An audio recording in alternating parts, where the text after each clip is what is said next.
Sup you beautiful people. Hope you've had a fantastic day. Welcome back to another new episode of What If Naruto Was the New Raikage. If you guys enjoyed this what if, comment down below and let me know. And go ahead and check out other what ifs in the channel after watching this video. Don't forget to shower some appreciation onto the incredible author responsible for this fanfiction. The link is conveniently waiting for you in the description down below. Don't forget to subscribe and leave a like, and also share this video with your friends. So now let's start this video. Last time on Raikage. As Kurenai and the others were being led away by the Kiri shinobi, Princess Sachi quickly turned to Commodore Kazan. "Commodore Kazan, please, is there anything you can do to stop them?" pleaded the princess to the Commodore. The Commodore just sighed and said sadly, "I'm sorry, Princess, but as Rajuta said, this is a shinobi matter, and I have no power to stop him, since he is well in his rights to do this, since Kiri and Konoha are at war with one another.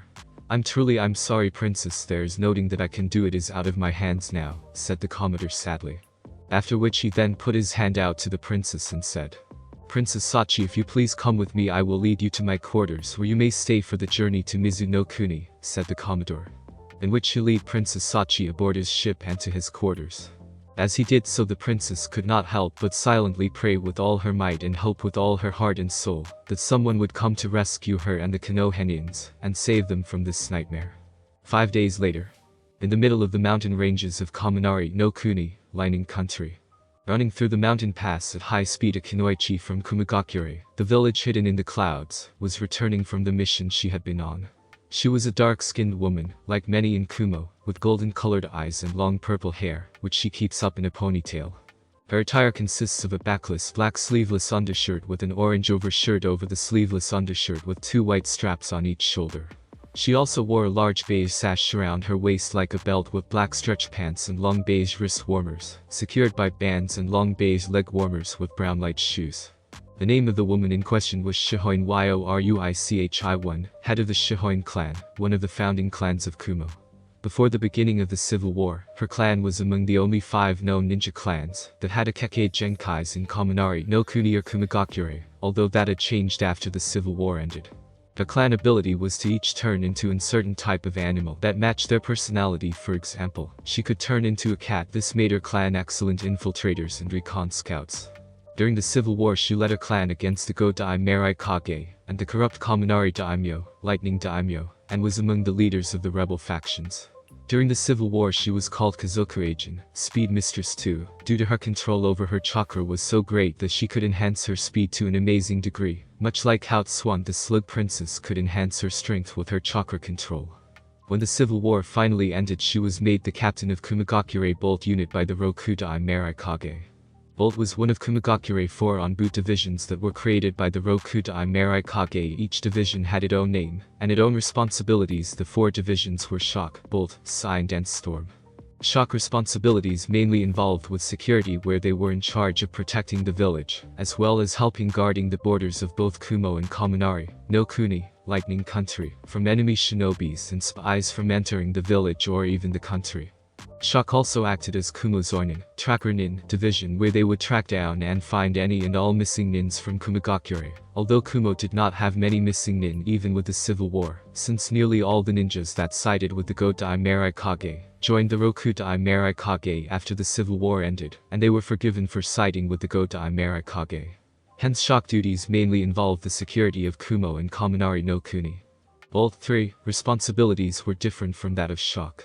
The Bolt division mainly dealt with assassination, where they would assassinate corrupted high-rank officials from other countries, warlords who were trying to start rebellions in countries, and enemy ninjas. Not only that, but they also dealt with high-ranked infiltration missions and information-gathering missions if it was needed as well. Signed was Kumagakure Intelligence Divisions, or otherwise known as the Central Intelligence Network Division, where they dealt with gathering information and intelligence on all non-alliance members or non-allied countries to the Heavenly Alliance, as well as other organizations that may threaten the Heavenly Alliance. They also dealt with counterintelligence, where if any shinobi village or country tried to infiltrate Kumagakure or the Heavenly Alliance, they would find them and deal with them. They would even create false leads or false information for them to follow, which would eventually lead those shinobi villages or countries to dead ends, or even misjudge the Heavenly Alliance strength and capability. Signed also dealt with torture and interrogation when gathering information from rogue ninjas and enemy spies. Storm was Kumagakure elite strike force. They were the elite of the elite in Kumagakure. Although Storm had the smallest numbers out of all the other Onbu divisions in Kumagakure, the quality of shinobis in Storm more than made up for their lack of numbers. Storm training program was the harshest training program in the entire elemental continent, in which they went through a training program that was called the 2 months of hell, which would test even a highly skilled veteran shinobi to his very limits if not beyond them. After which any of the surviving applicants that got through the 2 months of hell would then go through a hard year-long training program on teamwork, physical training and training in sealing as well as other types of training, before they would be full Storm members. The Storm agents answered to no one, but the Raikage himself, in which none of the other councils of Kumagakure had any control over them whatsoever. Storm handled only the most dangerous and most important missions to Kumo, that the other Onbu division in Kumagakure or other the shinobis in the village would be unable to handle themselves. Yurichi was currently on her way back to Kumo after successfully sneaking into Mizu-no-Kuni, Water Country, and meeting with the leader of one of the rebel factions in Mizu-no-Kuni. Her mission was to make contact with the rebel factions and meet one of their leaders, Sato Hajime the Kiri no Ikami, the Wolf of the Mist, former leader of Kirigakure, Hidden Mist, Assassination Division, as well as a former member of the Kiri no Shinobi Katana Nanan Shu, 7th Swordsman of the Mist, who was famed for his mastery of the Sorrento Karingu, silent killing technique, where he would pounce on his enemies much like a wolf. His skill in Sorrento Karingu could only be matched by Mamachi Zabuza the Kirigakure no Oni, the demon of the Hidden Mist. Sato was also a master in Mizuguchi Ha-Ido Ryu style, which was the perfect sword style for an assassin-type ninja like Sato. The Mizuguchi Ha-Ido Ryu style was one of the most lethal assassin sword styles to exist. It was mostly based on speed, and it uses brute force to eliminate any opponent. It is based on piercing the enemy with the horizontal hits. Once Yurichi met Sato, she was to offer him and the other rebel factions an alliance between the Heavenly Alliance and the rebel factions in Mizu-no-Kuni against the Goda Mizukage and the Mizu Daimyo. When she did meet him, they talked for several hours, in which Sato and the rebel factions did not join in an alliance with the Heavenly Alliance against the Goda Mizukage and the Mizu Daimyo, due to they didn't fully trust the Heavenly Alliance wiliness to help her intentions. But Sato did agree to share information on the happenings in Mizu-no-Kuni, as well as any relevant information on the Goda Mizukage and the Mizu Daimyo. In return, the Heavenly Alliance would agree to sneak in food, medicine and other supplies to the rebel factions. Yurichi knew this arrangement would be good enough for the Raikage, since he had told her before she had left that it was unlikely that the rebel factions would immediately agree to the alliance. Her main objective was to build communication link between the Heavenly Alliance and the rebel faction in Mizu-no-Kuni. But with the arrangement that she got, it would make for a strong stepping stone to build the alliance between the rebel factions and the Heavenly Alliance. As Yurichi was running, she suddenly heard a puffing sound, and a sudden weight was felt of her right shoulder. When she stopped and looked to see what was on her shoulder, where she found her ninja cat summon, Hina on her shoulder. The cat was actually a small cute little white kitten with grey stripes on its back, and had big dark blue eye, and wore a small little builder's helmet and a whistle around it. 5. If Yurichi wasn't so used to seeing Hina, she would have gone kawaii, and squeezed the little kitten to death at how cute it looked. "Hina, what are you doing here?" said a surprised Yurichi. "I thought I told you to stay with Sato, so that he can send us information or items through you," said Yurichi with a slight frown, thinking that the little summon was slacking off on its mission. "But that what I'm doing, mistress," said Hina in a cute little voice. "You have a message from Sato?" asked Yurichi, surprised again. To which the just kitten nodded. "Well, what is it?" The scary-looking man, which caused Yurichi to smile a little since Sato would look scary to most people, told me to tell you that he got some information that you might be interested in. He said that the princess of Yumi no Kuni, Sea Country, has been captured by ship sent by the Go-Daime Mizukage and the Mizu Daimyo 5 days ago, when she was on her way to Tsuki no Kuni, Moon Country, for her wedding, said Hina. "What? Princess Sachi has been captured?" said Yurichi in surprise. Yea, the scary man said that the Mizukage and the Mizu Daimyo planned to use the princess as a political hostage and force both Yumi no Kuni and Tsuki no Kuni to give control of their trade alliance to Mizu no Kun, as well as some other things, where they would control all trade in the southern elemental seas, not to mention that they gained control of both countries' naval forces, giving Mizu no Kuni even more control over the seas, replied Hina. "Damn those bastards," Curse Yuruchi, I knew we should have sent some of our own ships or men to guard the princess. If we had, this wouldn't have happened. Yuruchi then turned to the kitten again and asked, does Sato know where the princess is being held? To which the kitten nodded and said, yeah, he said that the princess is being held in the hold, answered Hina. Damn it.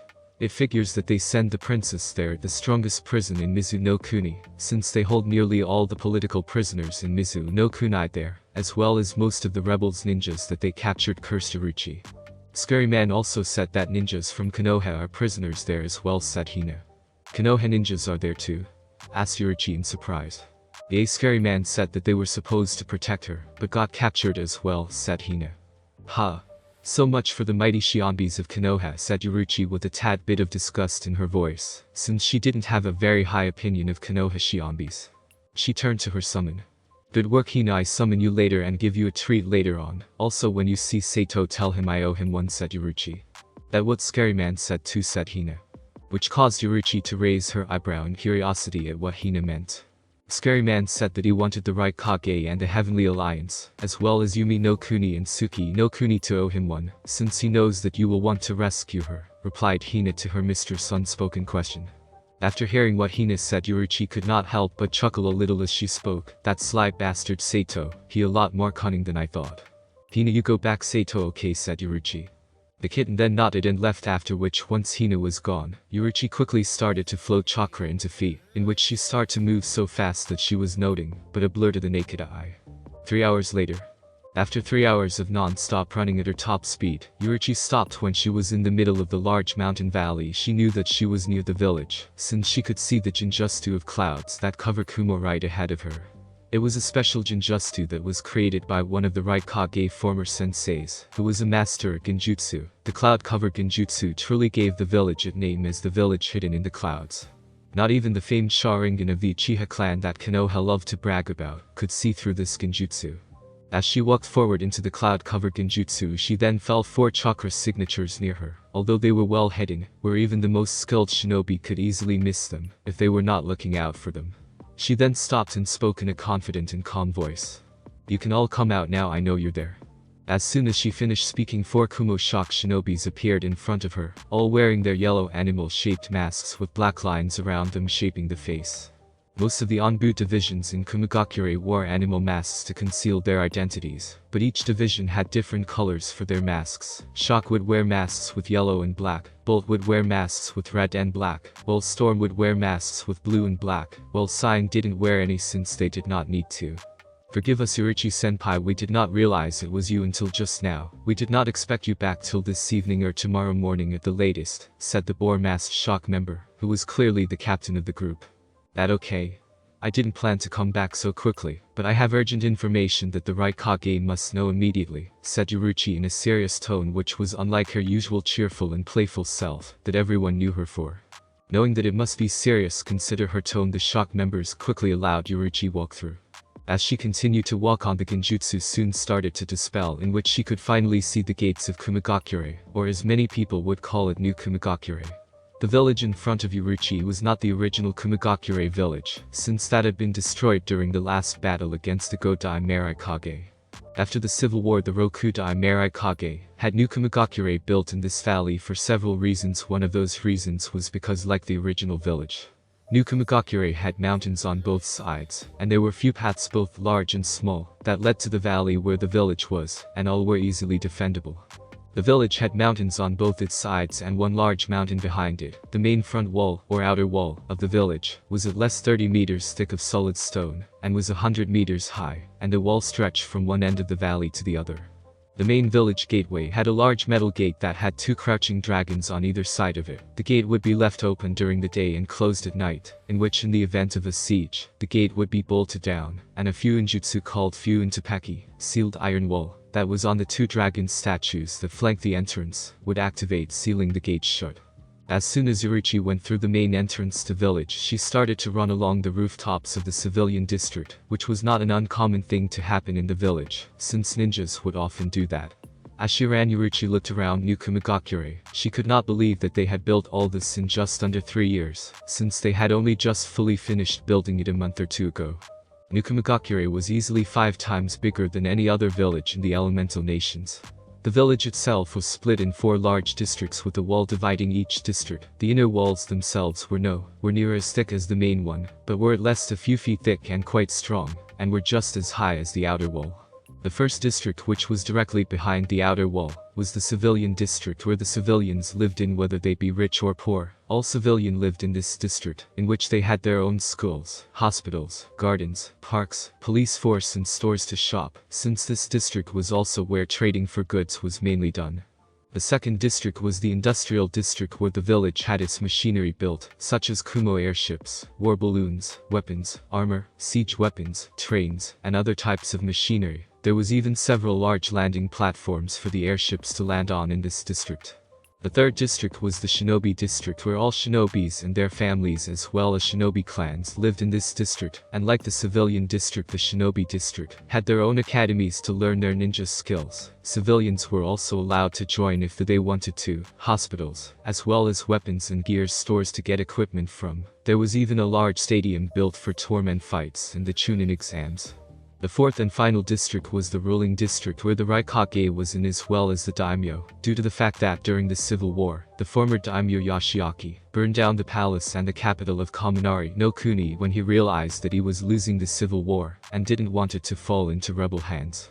After the civil war, when New Kumigakure was being built, it was decided that the new palace of the daimyo would be built in New Kumigakure and rule the county from New Kumigakure, although New Kumigakure itself would still be ruled by the Raikage, in which the daimyo could not interfere with anything that went on in the village, unless it greatly affected the daimyo or the rest of the people of Kaminari no Kuni.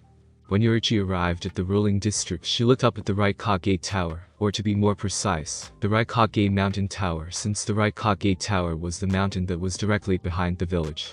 The Raikage had tunneled into the mountain and hollowed it out to allow people to be in it, in which he then spent several months making it suitable for people to work in it, since the tower would be the main focus point for everything that happens in the village, whether it being civilian matter or shinobi matter. Whenever she looked at it, Yorichi could not help but laugh, remembering when the Raikage first told her his plans for New Kumigakure and what he would do. She remembered how she called him Enbaka to think he could do that.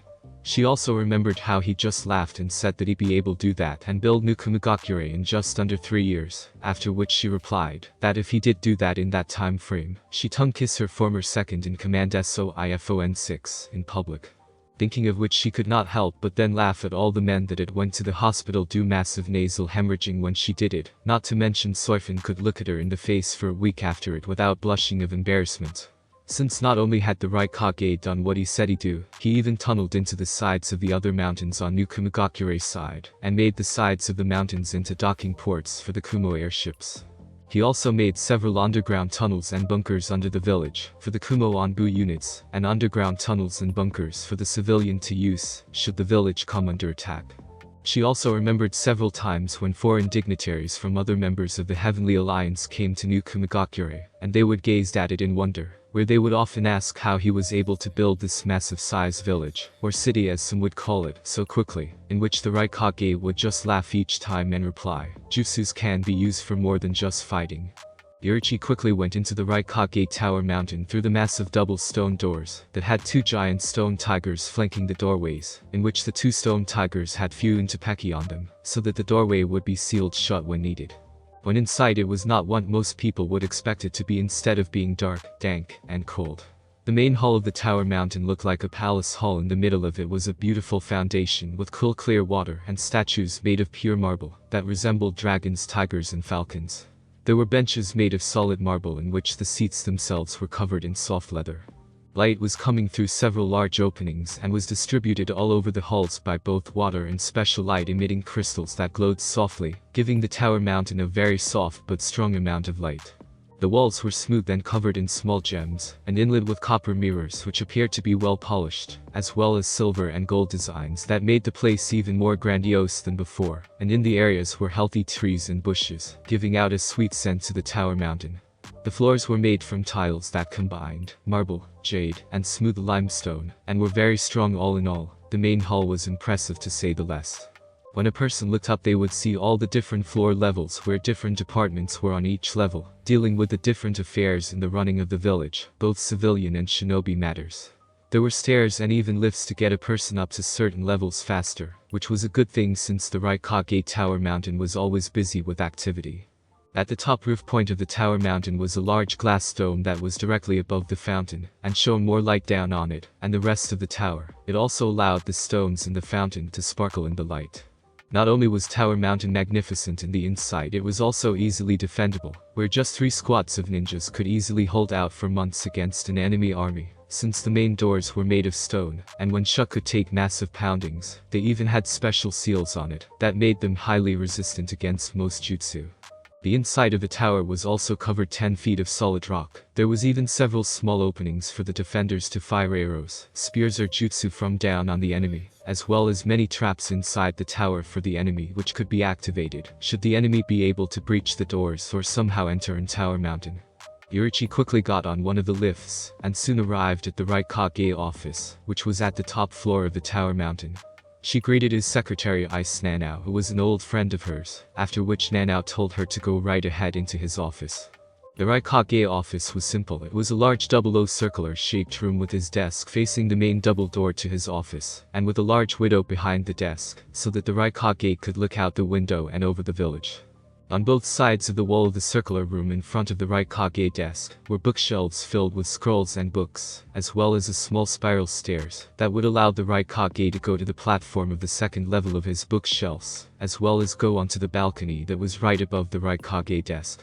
It was then when she looked up to her left on the second level of the bookshelves that she saw him reading a scroll, after which she made herself notice, since he had yet to do so, since he was focused on the scroll he was reading.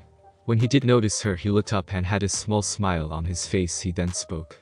"Good day, Yurichi. I'm surprised that you arrived back so soon. I did not expect you back till at least this evening. I trust that the talks with the Sato Hajime went without much difficulty," said the Raikage politely as he made his way down the spiral stairs and seated himself in his seat behind his desk facing her. There was no real problem with the talks, although Sato and the rebel factions are hesitant to join forces with us as you expected. But I was able to arrange an agreement with Sato where in return for supplies of food, medicine, as well as a few other things, he and the other rebel factions are willing to give us detailed information on the Mizukage and the Mizudaimyo, which includes any and all plans that they are making and information of their military strengths, said Yurichi. This caused the Raikage to smile since he knew that the information from Sato and his people would be very useful in the near future against the Mizukage and the Mizudaimyo, not to mention that this arrangement with the rebel factions would be an important stepping stone for a full alliance with them. Good work, Yurichi, you did an excellent job. I knew you would, even if the rebel factions in Mizunai-kuni are not fully allied with us. They are less willing to share information with us, and with this agreement, we can slowly gain their trust, and where we can then get a full alliance with them later on, said the Raikage. Raikage-sama, there's something else that you should know. Princess Sachi of Yumi no Kuni has been captured by the Mizukage and the Mizudaimyo forces 5 days ago, said Yurichi. What? Shouted the Raikage in disbelief. Yurichi then went and explained what her summon Hina had told her about what had happened to the princess.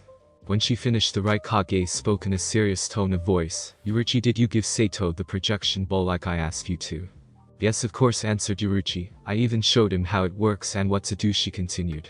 The Raikage nodded and then went and opened up a small box on his desk. In the box was a small glass ball that had several seals engraved on it. The ball was small enough to fit perfectly in the palm of his hand. Although the Raikage was not the type of person to brag about how skilled he was, he had to compliment himself on his skills in creating the projection ball. The projection ball worked as a two-way communication link for the Raikage, where if he needed to speak to one of his commanders or the leaders of an alliance member country or an allied country, all he would need to do would be to place the ball in his hand and think of the person he wanted to speak with, in which the other person's ball would start to glow and heat up, telling them that someone wanted to speak to them, in which once they picked up the ball in their hand, an astral projection of the Raikage would appear in front of them, as would an astral projection of them appear to the Raikage. It would even work for other holders of the projection's balls, where they could not only make contact with the Raikage, but they could also make contact with one another. It also had a security measure where when a person first gets a projection ball, all they need to do would be to spread some of their blood on the ball, and it would connect them with the other projection balls, and the ball they got would only work for them, since it only works for the person whose blood was spread on it first. The projection ball was based on a jutsu that he read about in one of his old sensei scrolls, that was called the Gentashin no Jutsu, Magic Lantern Body Technique. Although the scroll explained the basic of how the jutsu worked, it did not tell him how it was done, in which the Raikage then spent several years creating his own version of it with seals, which in the end proved successful. The Raikage quickly picked up the projection ball and closed his eyes, and then reopened them again, when an astral projection of Sato Hajime appeared in front of them. So this is how this thing works. I hate to admit it, but this is an impressive piece of Fuinjutsu, commented Sato, in which he then looked up at the Raikage, and raised his eyebrow. Ha! So you're the famed Rokudai Raikage I've been hearing so much about, the famed the Raiden no Kami, the god of thunder and lightning, or as many shinobi in Kiri call you, the Rashi no Oni, the demon of storms. I have to admit I pictured someone a bit different from all the stories I heard about you, especially that rumor I heard recently where you defeated said Sato. But before he could continue, the Raikage interrupted him. Forgive me, Sato-san, but as much as I like to have a pleasant conversation with you about the things you heard about me, I must interrupt you, since I wish to speak to you about the information that you had sent to Yuruchi, spoke the Raikage seriously. Fine. What is it that you want to know? Asked Sato. I would like you to give me a more detailed account on what happened, and what the Mizukage and the Mizu Daimyo are planning on doing, since I'm guessing what you told to Yuruchi was just a basic overview of what happened, said the Raikage. Sato just nodded and then spent the next half hour explaining in detail what had happened, since an agent of one of the rebel factions in Mizu no Kuni was on board one of the ships when they attacked the prince's ship. He also told them the names of Konoha ninjas that had been captured with her, and that they were all being held in the hold Mizu no Kuni's strongest prison. When Sato finished, the Raikage thanked him and told him that he sent medical and food supplies to him and his forces within 2 weeks, and said that he may call on him for more information soon, which Sato just nodded, and his astral projection disappeared. When Sato's astral projection disappeared, a hardened look came across his face. Yuruchi knew this look well since she had fought with him in many battles during the Civil War. During the Civil War she became close friends with the Raikage, and was considered one of his closest friends, as did she, hence she was able to know when he was angry or extremely serious about something, and the look on his face told her that he was planning something big, and it would be serious. The Raikage quickly called for his secretary Nanao, in which she quickly entered the room. Nanao, I want you to send a message to all shinobi commanders and all major shinobi clan heads, as well as Lady Daimyo Kicho and Sensei. I want you to tell them that we are convening a war council in 2 hours' time, ordered the Raikage. This of course got a surprise gasp from both women, since there had not been a war council since the country finally stabilized, when the Raikage was able to get all the remaining forces of the Godai Raikage and Daimyo Yoshiaki to surrender and join the rebel factions. The only reason a war council would be held would be either to declare war on another country or plan a major military operation, either of which was possible right now. It took a few minutes for the two women to get out of their shock states, but they eventually did, in which Nanao quickly nodded her head and went to do what the Raikage ordered. The Raikage then turned to Yuruchi and told her to go get a bite to eat and have a shower, and be ready for the war council, since she would be expected there, after which the woman nodded and left the office, leaving the Raikage alone with his thoughts. Things are moving much faster than I had expected them to, but if I plan this right I can turn this to our advantage, and the Heavenly Alliance will have a few new members as well as a new ally, thought the Raikage, as he started to work on the plan to rescue the princess, and make both Kumo and the Heavenly Alliance stronger. 2 hours later, in the War Council Room. The War Council Room of Kumo was a large room inside the Raikage Tower Mountain. It had a 30-foot tall entrance, with 2 equally sized double wooden doors to close it to outsiders. Inside the middle of the room was a large wooded round table that would allow up to 30 people to sit around it. One of the chairs around the table was larger than the others and more elegant in design. That seat was reserved for the Raikage. There was also another seat behind the Raikage seat, which was on a large stone pedestal with a seat on it, which overlooked the War Council table. This seat was for the daimyo, in which the daimyo would be allowed to watch over the council meeting, if she wished to, and could add her input, if it was required or asked. Also on the wall of the council room on the right-hand side of the War Council table, was a map of the elemental continent and the entire island nations near it. The room itself had also seals in it to prevent anyone to outside the room to hear what was being said or what was going on in the room. Yuruchi was the first person to arrive in the War Council room, and as she entered, the 2 storm members guarding the door saluted her, which she replied in just She then went and took her seat and put up her legs on the table to wait for the others to arrive, which was not long, since about 2 minutes after she arrived in the room, her former second-in-command Soifun entered the room. Soifun was a relatively short and petite woman with lightly tanned skin and black hair.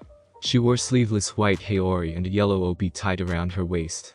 Underneath it she wore a traditional ninja outfit that has no sleeves and didn't cover her back. Her hair was worn short with 2 long braids covered in cloth. Soifun and Yurichi had been friends for many years, even before the beginning of the civil war in Kumo and Kaminari no Kuni. Before the civil war, Yurichi was Onbu captain of Kumo assassin division. Much like Wanshu was now, Soifun had joined her division as a young gifted prodigy, who saw Yurichi as her hero, and idol Yurichi later on took her on as an apprentice, in which they grew close, and Yurichi saw her as a younger sister, while Soifun thought of her as both an older sister and her idol. When the civil war started, Soifun followed Yurichi along with many others from Yurichi division, and fought for the rebels. After the civil war ended, Soifun became the captain of the shock division. But even though they were equal rank, Soifun continued to regard Yurichi as her superior, and continued to call her Yurichi-sama, which annoyed Yurichi, since she hated being called by old traditional titles like Sama, and Soifun knew that well. "Hello Yurichi-sama, good to see you back," said Soifun politely. Yurichi just sighed and said, "How many times do I have to tell you, Soifun, to stop calling me that? We are equal rank now, and even when I took you as my apprentice, I told you not to call me that. You know how much I hate being called by those stuffy old title names. Even that husband of yours doesn't like being called like that when he off duty. But what's wrong with calling you Yurichi-sama? Yurichi-sama. I'm only showing you respect, Yurichi-sama. You can't possibly hate being called Yurichi-sama that much. Yurichi-sama," said Soifun with a small smirk on her face when she saw Yurichi eyebrow twitch with annoyance, since she loved to annoy her like this, after all the times Yurichi used to tease and annoy her, since Soifun knew how much things like that annoyed her former sensei and surrogate big sister. Yurichi just sighed again with annoyance and said, "I swear you're getting more and more like that husband of yours, especially when he gets in the mood to annoy someone. Whatever happened to that stiff-ass young girl who always followed orders and didn't question why and hardly ever lightened up? I believe she left after a few years of being your apprentice, since a bit of you had to rub off me, as well as when I got married," answered Soifun with a small smile, after which the 2 women then started to laugh a bit, but soon after stopped and got serious. "So the war council has finally been called again, do you know why?" asked Soifun, to which Yurichi nodded and said, "Yes I do, but I believe that it best to wait till he and all the others arrive, since he can give you the full detail of what happening and what he plans to do." Soifun just nodded, understanding that she would find out what was happening soon enough. The 2 women were soon joined by Hayabusa Ryu, head of the Storm Onbu division of Kumo, as well head of the Hayabusa clan. Although the Hayabusa clan held no blood limit, they were the best assassins and fighters in all of Kumo, which Yurichi knew well since most of her best men and women were from that clan. The Hayabusa clan ninjas also made up a large fraction of the Storm division as well. This was because at a very young age, all children in the Hayabusa clan were trained to be shinobis, where they went through harsh training, so that they would be as strong and skilled as they could be. The clan was also extremely loyal to the Raikage, due to that fact that during the civil war, the Hayabusa clan sided with the rebels, in which at a late point in the war, the Go-Daime Raikage found the secret base of Hayabusa clan where their families stayed. He then tricked most of the clan's shinobi to leave it, in which he sent a large force of his ninjas to attack the base and destroy it, and captured as many of the women and children as possible, so to hold them as hostages, so to force the Hayabusa clan to fight for him and control them. Fortunately, the Raikage had been near the base and was able to drive back the Go-Daime forces, and when the Hayabusa clan shinobis returned and found out what happened, Hayabusa Joe, Ryu father and clan head of the Hayabusa clan, before he was killed in battle near the end of the civil war, swore a blood oath that he and his clan would serve and protect the Raikage and his future clan, until they repaid the debt that they owed him for saving their families. Despite his age, Ryu had the demeanor of a man far older than himself, and often spoke with great wisdom, which many people would stay silent to listen to. This was due to his prolific lineage and mantle of station, as the head of a highly respected shinobi clan in Kumo, as well as in other nations. His exploits from the civil war and before it had given him an attitude far removed from most others, and he understood things in more abstract and philosophical terms. He had a tranquil nature, much akin to water. Free-flowing most of the time, but unforgiving and crushing when roused, in which many people would often try and stay on his good side. Although not often, he would join many of shinobi commanders in a few social drinks of sake now and again. He was even married to the daughter of the head of the Mugen Tenshin ninja clan Kasumi, since both their clans had always good strong relations with one another. Ryu wore a tight black leather outfit with no sleeves, black leather boots, fingerless gloves on his hands, gauntlets on his arm, a cape on his back, and wore a mask to cover most of his face, as well as wear his own clan unique headband with the Kumo symbol on it. He also carried a sword on his back and kunais on his left leg. Altogether, Ryu was dressed like what most people expected a ninja to look like, which was not surprising, since the Hayabusa clan took their title as a ninja clan very serious. When Ryu saw both women, he greeted them politely and then settled down in his seat on the table. Soon after, they were joined by Shiden, leader of the Mugen Tenshin clan, who were among Kumo top ninja clans. They were well known for their unique fighting styles, the Tenjinmon and the Hajinmon, which allowed them to gain incredible strength and power. Like Hayabusa clan, the Mugen Tenshin clan fought with the rebel factions due to their close ties with the Hayabusa clan, which only got stronger with the marriage between his daughter Kasumi and Ryu. Just after Shiden arrived, two other people arrived. They were Akechi Mitsuhide and Miyashi Sayuri. Akechi Mitsuhide was the company chief of operations for all the shinobi forces, where he would help decide who would go on what missions, and could only be overruled by the Raikage. Also, should the Raikage be unable to run or organize the shinobi forces, Mitsuhide would take full control of the shinobi forces. Mitsuhide was a very handsome man. Despite being in his early 30s, he still looked like a man in his mid-20s. He had a narrow but well-sculpted face, and had long black raven-colored hair and clear blue eyes. Mitsuhide wore white shinobi pants with silver knee-pads and boots. He also wore a white shirt with silver samurai-like armor, and had a white cloak, and carried a long katana that he called Gilded Talon. Mitsuhide was also one of the first teachers to the Raikage back before he became Raikage. Mitsuhide was a former member of the Kiri no Shinibigatana Nanin Shu, 7 Swordsmen of the Mist. Before he became a missing nin, Mitsuhide was credited with being one of the greatest prodigies of his time in Kiri, since at age 13, he became head of the Oinin division. When he was 15, he became a Jonin, and a member of the Kiri no Shinibigatana Nanin Shu. It was also said that he was a prodigy of the sword, in which he mastered at a very young age the fighting style of his clan, the Takakaiga Kauka, the Swooping Hawk. He also earned the nickname of Shiratakai no Kiri, Miss White Death, since he wore a white cloak and armor. During his time as head of the Oinin division, virtually all of Kiri missing nin were eliminated within weeks of going rogue, but after he went rogue himself, the efficiency of Kiri Oinin division went down greatly, which caused for Kiri to have the highest amount of missing nin from its village than in any other shinobi nation.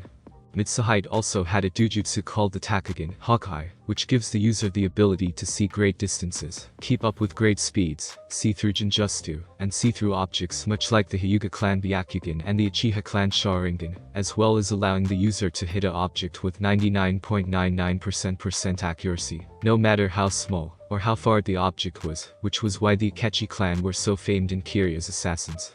Mitsuhide was also one of the few in his clan to activate the second level of the Takagen, which allowed the user to see even greater distance than before, but also allowed him to see an object or person weakest points, which if hit he could destroy a boulder, with just hitting it weak point with a single strike, as well as disable or even kill a person with one strike, whether it be a hand strike or a sword strike, by seeing the weakest point of their body.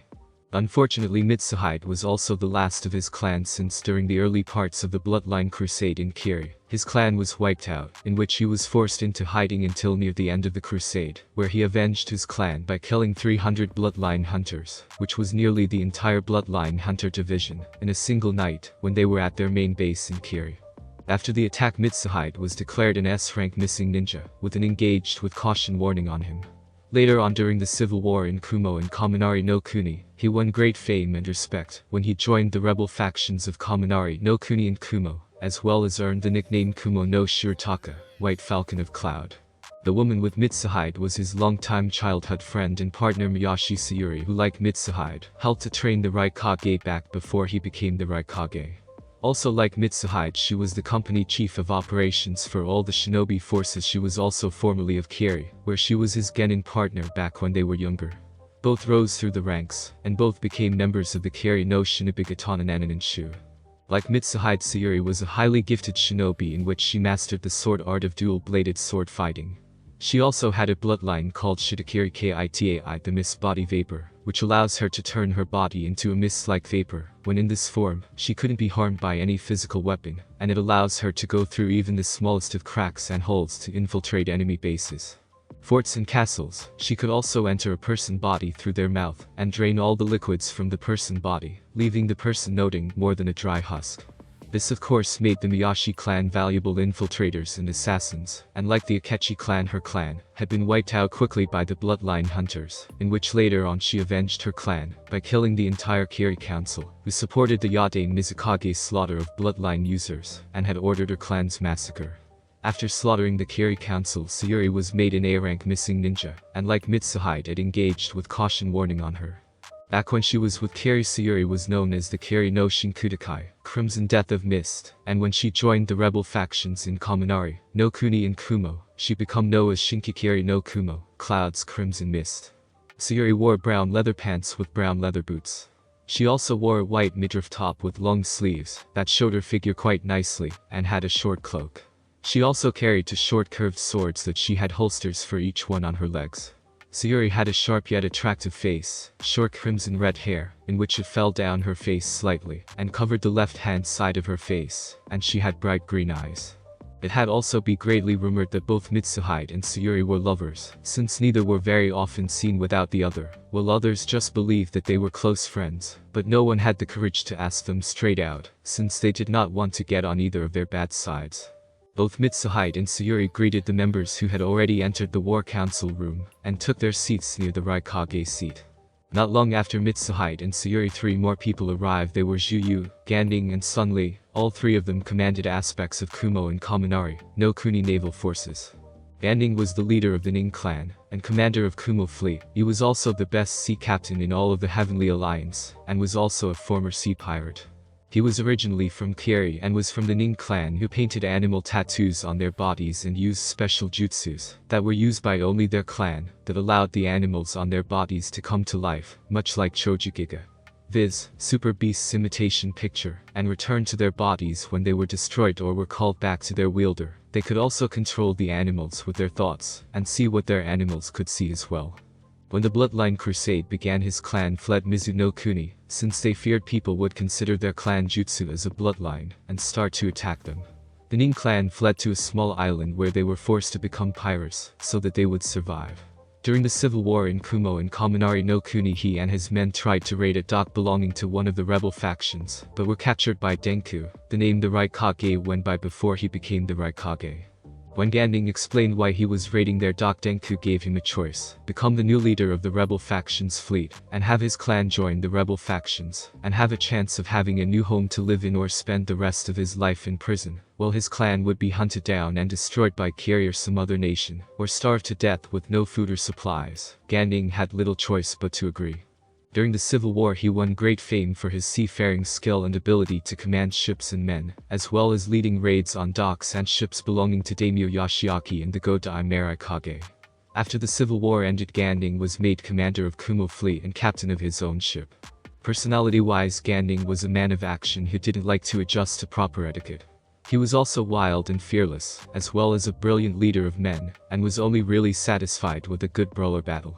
He was also confident in his abilities, and, though he seemed arrogant, he had a good head on his shoulders, and proved it many times in battle, and knew when to rely on teamwork. However, he was fickle about who he take orders from, although there were several people he did not mind taking orders from, for example, the Raikage, since Ganding respected him a great deal. Ganding wore loose-fitting shinobi-like pants and normal boots. He also wore a sleeveless vest and a ribbon that acted as a belt for him. He also had bandages around his stomach, and wore the Kumo headband around his head. He even wore bells around his neck, say that they allow his enemies to know when the belt tolls for them. Ganding had brown spiky hair, and had a roughish-looking face. He also had tattoos of animals all over his body. He even carried a large curved sword that looked like a large cutting knife, and he called the sword Leviathan. Sun Li was the commander of Kumo's submarine fleet and underwater shinobi fighting force Aqua, which was a force created to counter Kiri underwater fighting force Shark. Sun Li was originally from a well-off sea merchant family, and when the Civil War started, her family sided with the Godai Raikage and Daimyo Yoshiaki, while she herself joined the rebel factions, and became a very skilled shinobi. During the Civil War she became an excellent commander of men, and due to her experience in ships, and was the one who suggested to create Kumo-owned counter-forces of underwater fighters which she was given command of, as well as command of Kumo's submarine fleet when the Civil War ended. Personality-wise, Sun Li was upbeat and independent woman who was considered to be a tomboyish by many people. She was loving and loyal to her friends and family, who were pardoned for siding against the rebel factions. She was always eager to lend a helping hand to others, and frequently wanted to prove her worth in battle, which often caused her husband to worry.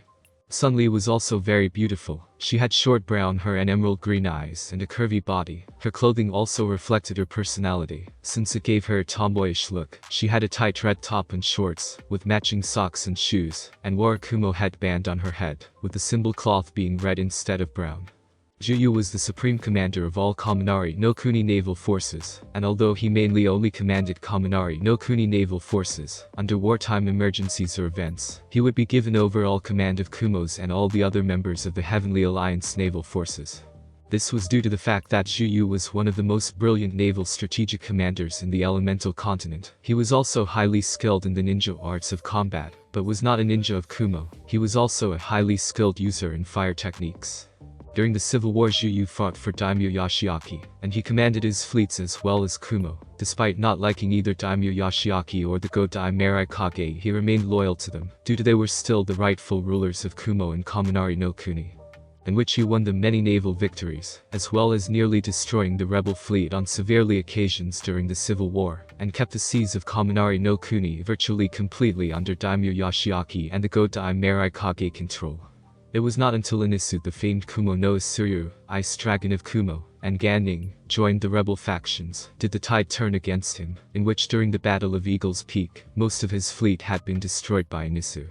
When the Civil War ended, Juyu had been taken prisoner, in which he was later on offered the rank Supreme Commander of Kaminari no Kuni naval forces, which naturally caught him by surprise, since he had expected to be executed or in prison for the rest of his life for siding against the rebel factions.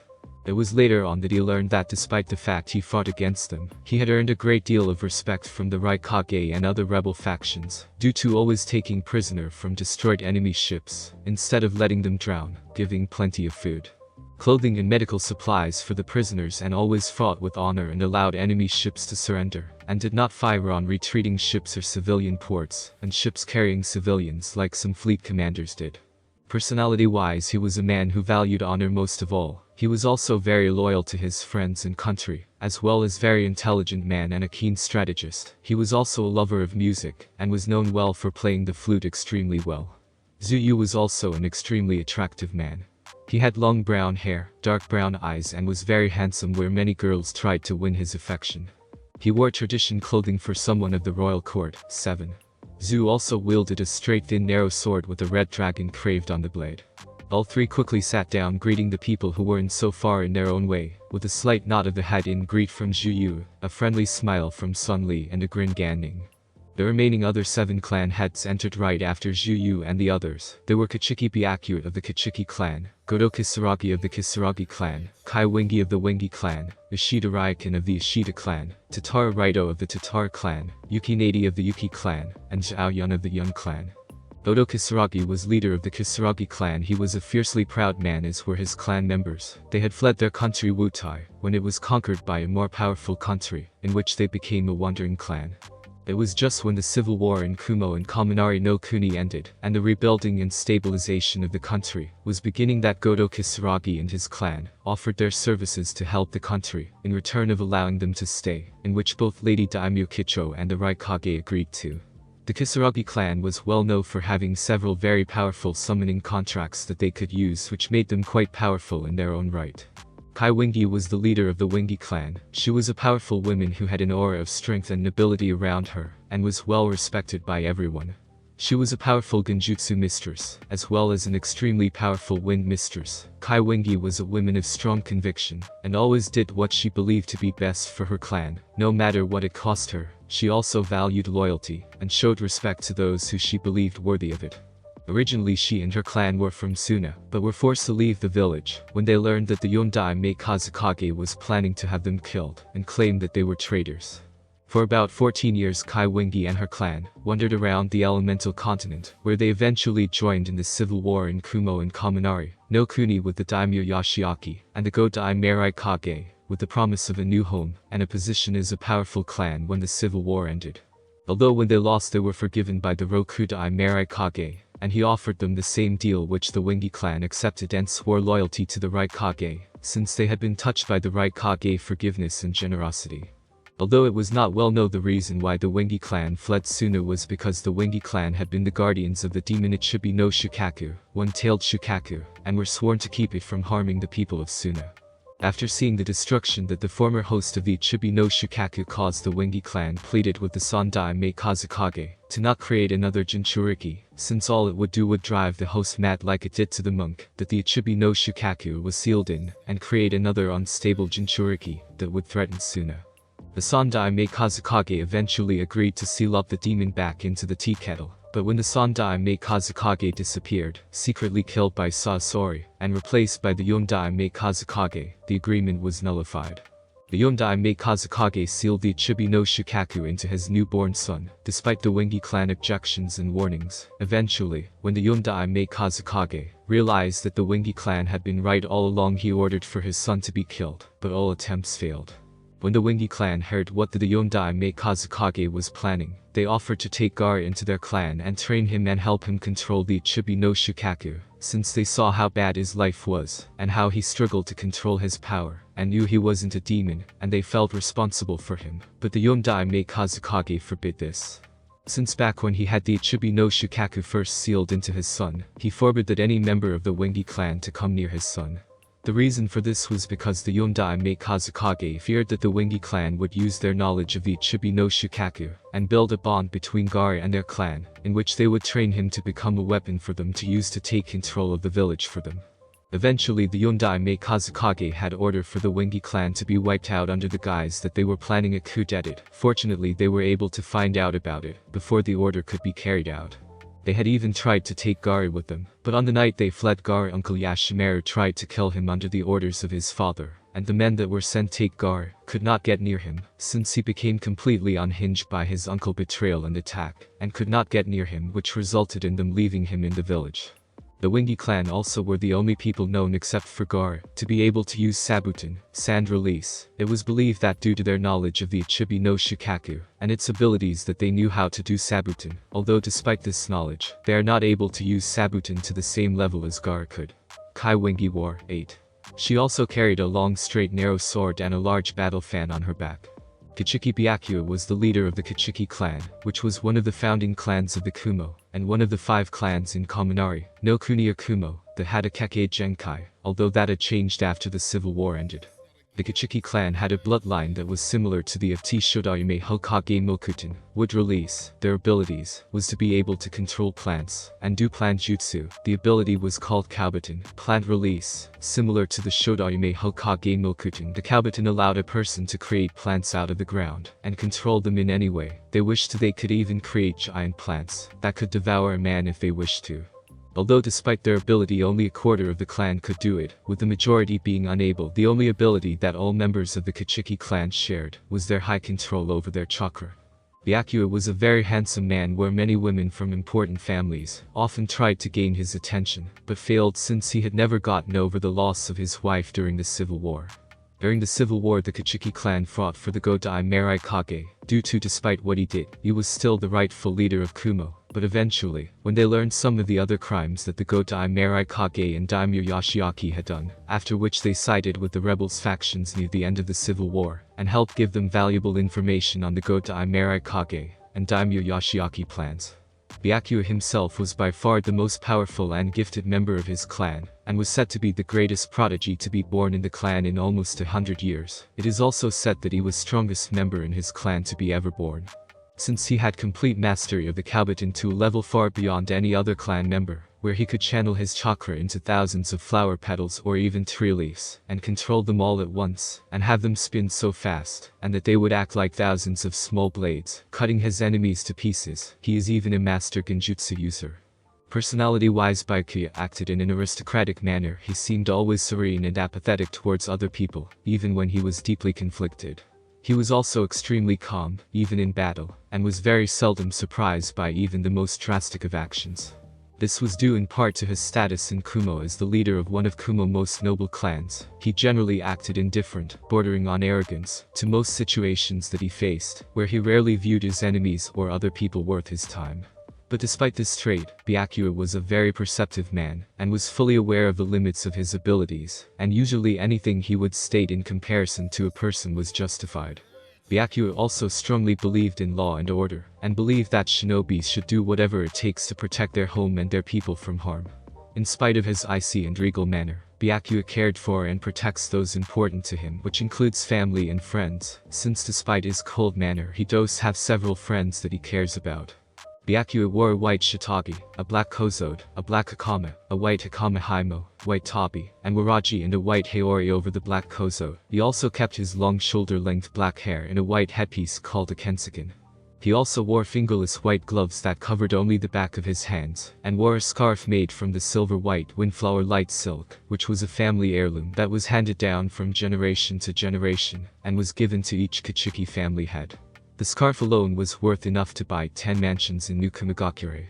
Byakuya was also a highly skilled sword master where he carried a regular katana, with a simple cross guard, which is a simple open frame, much like a 4-pane window.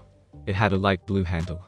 Tatara Hamryo was the leader of the Tatara clan. Hamryo only recently became the leader of the Tatara clan, since his grandfather retired as head of the clan, and handed it to him.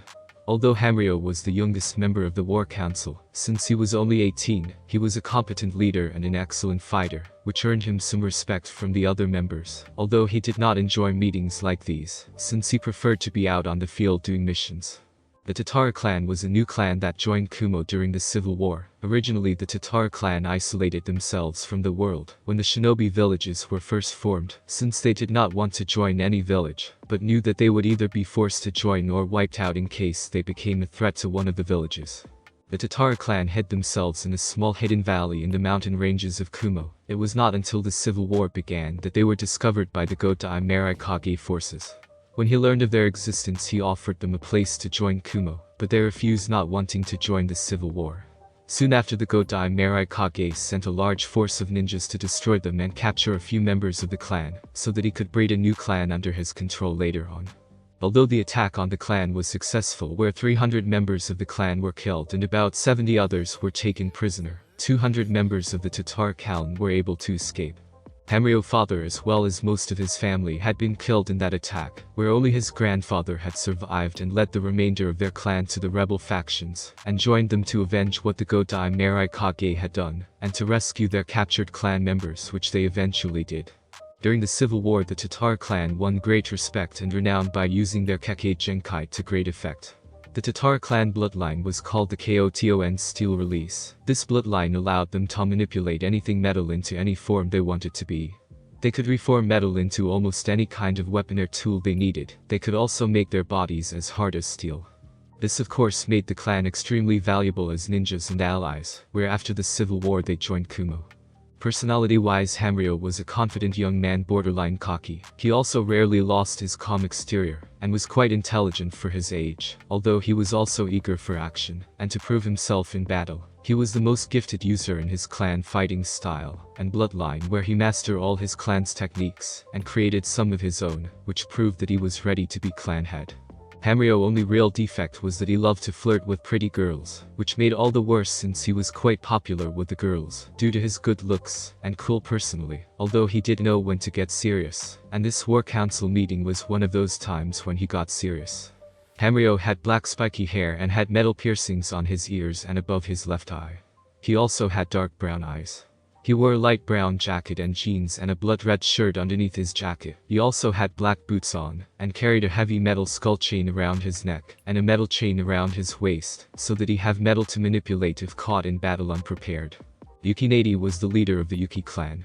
The Yuki clan had been created when large number of people had been subjected to experiments by the Godai Raikage scientists during the Civil War, to try and create new bloodlines, by experimenting with people genes with different experiments, and using experimental formulas on them. In the end the experiments, hundreds of people died from them and 2 new bloodlines were created. The first was the Yuki clan's bloodline, which enabled its members to pass through solid matter without harm. When this first bloodline was created, the Godai Raikage ordered his scientists create more people with this ability, so to create an entire clan of the perfect assassins. During that time 220 people were given this ability, and were trained to use it to its full extent. Fortunately Denku, with the Rokudai Raikage was called before he became the Raikage, and the rebels factions found out about the experiments, and attacked the base where the experiments were being done, and freed all those who were being experimented on, after which they quickly joined the rebel factions to get revenge on the Godai Raikage for what he did to them and for all their friends and families that died during the experiments. After the Civil War, all those with the ability to pass through solid matter without harm decided to form a clan, and decided to call their clan the Yuki clan, and call their ability Tsuka no Aiki, the passing through spirit limit. They then made Nadi their leader since she was the one to gather them together as a clan, and she was the first one to have this ability. Nadi was a young woman who was highly intelligent as well as caring, respectful to other and quite witty. She was also highly lethal in combat, and at using her abilities to their full extent, in which she earned the nickname Rei, Ghost. She wore traditional brown shinobi pants and sandals, as well as brown hooded jacket with a fishnet shirt underneath it, and 2 wrist blades on each arm, for quickly silently killing any enemies. Ishida Raiken was the leader of the Ishida clan, and like the Yuki clan, the Ishida clan had been created due to experiments by the Godai Raikage scientists on people to create new bloodlines. The Ishida bloodline was the second to be created. The new bloodline that the Ishida clan could use was the ability to create weapons out of chakra, allowing them to pierce or slice through any armor or weapon. They also had large amount of chakra reserves, and all had flawless control over it. The more skilled members could even draw chakra from around them, if they were low on chakra. When the Godai Raikage heard of these abilities, he ordered for more like them to be created and trained to use their new abilities, much like with the Yuki clan, in which 270 people were given these abilities. When the base that they were being held was liberated by the rebel factions, they joined the rebel factions for much of the same reason as the Yuki clan did. After the Civil War, all those with the abilities to create weapons out of chakra decided to form the Ishida clan, and decided to call their ability the Ryuku no Saujuru, manipulating spirit power limit. They also decided to make Raiken as the clan head, since he was the most powerful of all members of the new clan. To most people, Raiken was a cold man who cared for nothing, yet those that knew him knew he cared deeply for clan and family, since it was his reasonability to lead and protect them. He did not speak much and would only make his opinion known when it was needed or asked. He was also the very serious type of man who would take any threat to the safety of his clan or Kumo very serious. Raiken wore a typical outfit that all Ishida clan members wore, which was a white form-fitting, high-collared tunic with a blue cross symbol on his back, which was frequently on all the Ishida clan members' uniforms. Zhao Yun was leader of the Yun clan, who before the Civil War were considered the most powerful clan in Kaminari no Kuni, and are still considered that by many. The Yun clan was also one of the 5 only no clans to have a bloodline before the Civil War started, although that changed when it ended. The Yun clan bloodline was called Ryuden, Dragon Release, which gave them increased strength, speed and power, as well as to be able to transform into humanoid-like dragons, increasing their power exponentially. They even had a summoning contract for dragons. Although considered by many as ninja clan, the Yun clan fought more like samurai than ninjas, since they wore armor in battle and used weapons like spears, axes and long swords in battle, although they also used ninjutsu, and had their own types of ninjutsu. Also, the Yun clan were not a clan in Kumo, but were a clan that served and protected the royal family of Kaminari no Kuni, although some members joined Kumo to be ninjas. During the Civil War, the Yun clan fought for Daimyo Yoshiaki, even when it was learned that he was the one who had his brother and his family murdered, as well as many of their kinsmen and women who were with Daimyo Dosen and his family when they were killed. This was because they were swore to protect and serve the Sadok royal family. But when it was learned that the Lady Kicho had survived the attack and was with the rebel factions to overthrow her uncle and reclaim Kaminari no Kuni, they quickly left and joined the rebel factions with as many warriors and samurai that were loyal to Lady Kicho's father. After the Civil War, Zhao Yun was made the captain of Lady Daimyo Kicho Royal Guard. Later on, the Yun clan became an official clan of Kumo, where half of the clan were ninjas under the Raikage, and the other half were the guardians of Lady Daimyo Kicho, and served her. Zhao Yun was a man that was held in high regard by everyone in Kaminari no Kuni and Kumo, and was one of the great war heroes of the Civil War. He was a man held honor, virtue and justice as the most important things. He was an extremely trustworthy man whom people could always depend on, and was fearless, and would never give up hope, even against the most impossible odds. He was an extremely handsome man where women would often flock to see him. He wore 9. He also carried an extendable spear that could be easily carried on a utility belt, and when taken out and flicked the switch on it, it would extend into a long spear. 10. He even earned the nickname the Raikage of Kumo, the Silver Dragon of Cloud. After the clan heads all arrived, 2 more people came in. They were Lucian and Hikikanuo, commanded Kumo air forces. Lucian was the commander of the air fleet of Kumo and Kaminari no Kuni. Although he was young, he was a highly skilled strategist and a former apprentice to Zuyu. Like Zuyu, Lucian fought against the rebel factions, and for Daimyo Yoshiaki and the Godai Raikage, he was a highly skilled user in fire techniques like Zuyu, but wasn't a ninja. He was also skilled in double sword fighting. When the Civil War ended, he was pardoned for fighting against the rebel factions, and was even given command of Kumo new airship fleet, due to earning respect from the rebels faction, for treating all prisoners respectfully and honoring the code of conduct in war, by not targeting civilian cities and villages, much like his sensei Zuyu. Lucian was a formal and humble person. He was also quick-witted and perceptive, and believed in seeing the big picture. His outstanding talents and youthful energy helped inspire those around him, where he always tried to see the best in every person, be they ally or foe. He'd addressed his asters with a prudent and sincere manner, always strived for an optimistic solution to the situation. Lucian wore 11. Hikikane was the commander of Kumo Sky Hawk Ninjas, which was a special force of ninja, trained to use special portable wing gliders that would fold up on a person back like a backpack, and then extend like wings when launched into the air through specially built catapults on the airships, fortress ships, 12, and on the ground. The Skyhawk ninjas could then glide through the air firing bombs, kunais and jutsus down on the enemy, or even fly over enemy walls, and scout for enemies from the air. 13. They could even feed a small portion of the chakra into the portable wing gliders, through the special chakra-absorbing metal that the portable wing gliders were made out of to keep them in the air, even if there was not much wind in the air. It worked on a very similar manner of the Sky Ninja's gliders, but unlike theirs, the Skyhawk Ninja portable wing gliders did not need much chakra to keep them in the air, since the portable wing gliders were not as heavy as the Sky Ninja's gliders, although despite that the portable wing gliders were not as fast or maneuverable as the Sky Ninja's gliders. Kane was one of the first ninjas to become a Skyhawk Ninja, and was a top ace flyer when in the air, in which he quickly became the unit first commander. He was an energetic young man who was almost fanatically loyal to Kumo and the Raikage. He was also quick-witted and eager to go on mission, yet he also could analogize a situation very quickly, and stay calm in even the most stressful situations. Kane wore a standard Anbu outfit with body armor, black vest and shinobi pants. Soon after, Lucian and Hikikane Anohana Retsu and Yaokai Masato, who appeared by Shunshin no Jutsu, body flicker technique, entered the room. Anohana Retsu was the head of Kumo Hospitals, and of it Medical Nin Corporation. Retsu was not from Kumo or Kaminari no Kuni. She was a traveling medic who traveled around the Element continent, treating people for any illness or injury.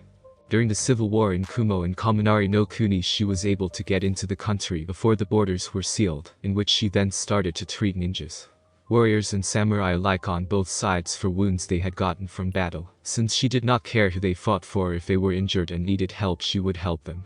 She even took in and trained my young people who had been orphaned due to the civil war, as her apprentices to help her when carrying and healing the wounded or sick.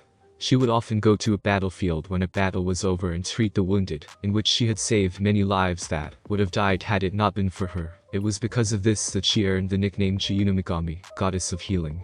Thanks to her healing and saving so many lives on both sides, she earned the respect of hundreds of ninjas, warriors and samurai alike on both sides, even when Daimyo Yoshiaki and the Godai Raikage ordered their men to attack her or one of her medical stations that she had set up with her apprentices. Most of the time the commanders and the men would refuse or make up excuses to not attack out of respect and gratitude for what she had done for them. Although she was a healer, Retsu was also a shinobi, and a highly skilled one at that, since when she was younger, she had met with Swan the Slug Princess, when she was on her travels with her apprentice Shizune, where she was able to get her to agree to train her. Retsu spent several years training under Tsunade, learning everything that Tsunade was willing to teach her, and after several years she parted ways with Swan to become a great medic on her own. From her training with Swan, Retsu became a highly skilled medic nin in both healing and in combat, which she has shown when on a few occasions she defended herself or her patients from Daimyo Yoshiaki and the Godai Merai Kage men, whom later greatly regretted following Daimyo Yoshiaki and the Godai Merai Kage orders, due to the massive beatings they got from fighting her, since it had been rumored that Retsu was on par with Swan herself in healing and in fighting. Although despite this Retsu did not like to hurt or kill people, she considered herself a healer first, and a shinobi second, saying, "It is easily to destroy something or take lives, but to save lives and heal others is harder, which is why it is the better." Retsu had a gentle and warm personality that augments her appearance. She was soft-spoken, polite, and a caring woman who used honorifics when addressing everyone, including her subordinates and enemies. She rarely showed any signs of panic or distress, and had a great sense of duty when it came to healing people. With her grace and kind manners, she would also let others know quietly that while she may be soft, she was not to be taken lightly. Since despite her gentle nature, many shinobi, samurai and warriors feared her, that included her fellow commanders, and even the Raikage himself, would not wish to be on the receiving of her wrath. Since according to most of the commanders, respectively, she can be extremely frightening and terrifying all at the same time, since many people agreed that they would never want to get on her bad side, most stating that fighting the Kyuubi himself and being destroyed by it would be a much more preferable fate than being on her bad side. When the civil war ended, the Raikage asked her to join Kumo and become head of its hospitals. He even offered her the chance to set up a medic nin program, and give her complete control over it. Retsu agreed to the offer, although she also had some other conditions, which the Raikage agreed to. The program had created, with the help of her apprentices, a large number of medic nins, and it became policy for each shinobi team to have a medic nin on it, which was proving to be highly successful in reducing the loss of shinobis on missions. Yaokai Misato was the head of Sign. He was an expert in infiltration, assassination and at gathering information, as well as misleading people with false information. Misato was not from Kumo. He was originally from the streets of no Kuni. He was then taken in by Orochimaru, since he had shown Orochimaru that he had some potential as a ninja. He was then experimented on by Orochimaru, who implanted some cells of a demon, which he had gotten from the corpse of a dead demon, into his body, to see if he could create a ninjas with the powers of a demon. The experiments had worked, in which Misato had increased speed, strength, agility and power, as well as being able to transform into a demon-like creature. But when Misato found out what Orochimaru had done to him, he destroyed the lab and the research on the project, and then fled, but not before vowing to one day make Orochimaru pay for what he did to him. For several years he roamed alone, traveling around the elemental continent, and training himself. Eventually he arrived in Kaminari no Kuni, just when the civil war started, and was forced to hide in the mountains, since the borders of the country were blocked, and no one could get out or in. Eventually, at some point when hiding from a large force of ninjas loyal to the Godai Merai Kage, Denku, the name the Rokudai Merai Kage went by before he became the Raikage, had been wounded from an earlier fight, and came across the cave that Misato was hiding in. Misato helped give Denku some medical aid to help him heal his wounds. Over the following days, hiding from the enemy ninjas, Denku and Misato talked and got to know one another. Eventually they became friends, since they found that they had a lot in common with one another. Eventually Denku asked Misato to join him and the rebel factions, and use his abilities to help them free Kumo and Kaminari no Kuni. At first Misato was unwilling to join, but eventually he agreed to help and use his abilities to great extent, where he earned the nickname Yaokai Nai, the Red Phantom. After the civil war, the Raikage made him the head of Sign, where he used his various underground contacts that he had gained from his travels to great extent to help Kumo and the Heavenly Alliance. Misato was naturally a loner as well as a dark brooder, and often brooded over what he had become, and carried many burdens and secrets. But despite his cold personality, he was not uncaring. He was actually a very caring person, especially for his friends. He fiercely despised Orochimaru for his various immoral actions to him and other poor victims. Misato was also reluctant to speak much, although whenever he did he typically had something very important to say. He was also very close to the Raikage, and his bodyguards Naya Fu and Killer Bee as well, had a very good relationship with the Yuki and the Shida clans, mainly due that he knew what it was like to be experimented on. Also, despite what he thought of himself, Misato was a very attractive man, which had earned him the attention of many women. He had crimson eyes and long black hair that streams about a bit wildly at times. He wore a red band over his head with his bangs emerging over it. although his most distinctive feature was his tattered red cape that was held in place over his shoulders and lower face by several buckles. Underneath his cape, Misato's attire was black with several straps and buckles and pointed metallic boots. He also wore a golden gauntlet on his left arm and carried twin short swords on his back. Right after Retsu and Misato had arrived, Shihoinure Haruhisuke and Yuying arrived in the room. Shihoinure Haruhisuke was the company head of research and development department where he developed several different machine and weapons for the village. For example, he was the one who developed the Kumo submarines, as well as several other things, and with Yuying, helped redesign the airship's plans that they got from Yuki no Kuni, Snow Country. Kisuke was Yorichi's husband before the Civil War had started and was already head of research and development department, but due to the limited budget that Kumo had in that department, he could not create the machines he could now. Both he and Yorichi knew each other since childhood, and were close friends and eventually dated one another, and just before the Civil War started they married. During the Civil War, Kisuke had helped develop several different items that were of great use to the rebel factions, such as a special food pill that kept a shinobi full for 3 full days without any need of food, as well as kept them energized with little side effect. After the Civil War, he was made company head of research and development department, where he continued to build machines and weapons for Kumo. Kisuke was laid-back, jovial person who often made jokes about things, but despite that he also had another side to his personality, where he would be deceptive, cunning, and serious when the situation demanded for it. Also, despite his carefree attitude, he always spoke politely, but was sometimes sarcastic, as well as sometimes over the top with whatever he becomes passionate about something. Kisuke wore traditional wooden sandals and a bucket hat. He also wore dark green pants with matching dark green shirt and a dark grayish-green coat, having large white diamond patterns along its bottom half. Yuying was also company head of research and development department. Much like Kisuke, she was also the wife of Zhuge Liang, the prime minister of Kaminari no Kuni and head of the council of Kumo, an advisor to both Lady Daimyo Kicho and the Rokudaime Raikage. She was a very beautiful woman with long red hair that went down to her hips. Although despite her beauty, she was an highly skilled shinobi and extremely intelligent woman, and created many machines and weapons, such as the portable wing gliders and their launchers, as well as other things. Like Zhuge Liang, she did not come from this country. She and her husband had only came when Zhuge Liang and her students had pleaded them to help them fight with the rebel factions. Eventually, after the country was freed and one of their students became the Raikage, both she and Zhuge Liang were the Rokudaime Raikage teachers. As well, before he became the Rokudaime Raikage, they were asked to stay and help build the Heavenly Alliance, which eventually both she and her husband agreed to stay. Yuying wore a green knee-high outfit, with heeled boots and black gloves, that leaves some of her fingers uncovered, and wielded portable extendable spear and a bow and arrow. After Yuying and Kisuke had arrived and sat down in their seats at the war council table, Lady Daimyo Kicho herself arrived with her bodyguard Namasa Katsumoto. Lady Daimyo Kicho was the daimyo of Kaminari no Kuni. She extremely beautiful woman, and was a graceful maiden who had excellent martial arts skills, in which she was also highly skilled in sword fighting, since she had been trained in the samurai arts from a very young age, and took to it very quickly.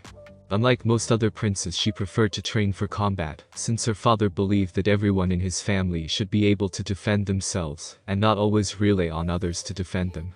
She was also quite intelligent and wiser than most people her age, and wanted to do what was best for her people, especially after the civil war in her country. When her family was attacked by the Imako clan ninjas, she had tried to help defend her family, but were eventually overwhelmed. Fortunately, her teacher and bodyguard Namasa Katsumoto was able to help her escape, and hid her as the civil war waged, since he feared that she would be assassinated by either side, so that they could gain power. But during the civil war, the Namasa clan castle was attacked by followers of Daimyo Yoshiaki. Fortunately, rebel shinobis led by Denku, the name the Rokudaime Raikage went by before he became the Raikage, arrived and saved them. When they learned that Kicho was the daughter of Daimyo Dosen and rightful ruler of Kaminari no Kuni, they immediately promised her their support to help her reclaim her throne as Daimyo of Kaminari no Kuni. When she revealed herself to people of Kaminari no Kuni, Daimyo Yoshiaki tried to discredit her, stating that she was an impostor, but it had failed, and she was able to gain the support of Yun clan, as well as many warriors, samurai and samurai lords, that had been loyal to her father, including her cousin, from her mother's side, Masamune, also known as the Azure Dragon or the Dakuganryu, the Ane Dragon, who was the most powerful samurai lord of Kaminari no Kuni. During the Civil War she personally led her forces many times in battle, and earned the nickname Ajakucho, Death Butterfly, due to the butterfly symbol she wore on her breastplate. When they won the Civil War she made Denku the Rokudai Raikage, and with his help and the help of other countries that the Raikage was able to get support from, they were able to rebuild both Kumo and Kaminari no Kuni, and created the Heavenly Alliance. Kicho War 14, she also carried an O-katana on her side, and carried a set of kuni on her right leg in a leg holder. Namasa Katsumoto was leader of the Namasa samurai clan and personal bodyguard and teacher to Lady Daimyo Kicho. He had served Kicho's father for many years, and fought through many battles where he had earned great fame from his battles, and was highly respected by many samurai, both in Kaminari no Kuni, and around the elemental continuance. He was very loyal to Kicho since he considered Kicho like a daughter, due to knowing her since she was very young. During the attack on the royal family, Kashimoto tried to protect them, but they were overwhelmed. Daimyo Dosen, who had been mortally wounded in the battle, had ordered him to get Kicho out, and protect her with his life, which he sworn to do, and was just able to get her out. For 4 years of the Civil War he was able to keep her hidden until Daimyo Yoshiaki men attacked his castle, since the Namasa clan refused to join him, and were staying neutral. When they were saved by Denku and his rebels' forces, he had been naturally suspicious since he feared that they might try and use the princess to gain power or kill her before she became a threat to them, but thankfully he had been proven wrong, since Denku proved to be an honorable man. Thanks to his help they were able to rebuild both Kumo and Kaminari no Kuni in just a few years, and formed a powerful alliance with other nations to help one another. Kashimoto wore traditional crimson-red samurai armor, and carried an O-katana on his side. Lady Daimyo Kicho, what are you doing here? We did not expect you to come to this meeting, said Xiaoyun, as he and the other members of the war council stood up and bowed to the Lady Daimyo in respect, as she sat on the seat on the pedestal overlooking the war council.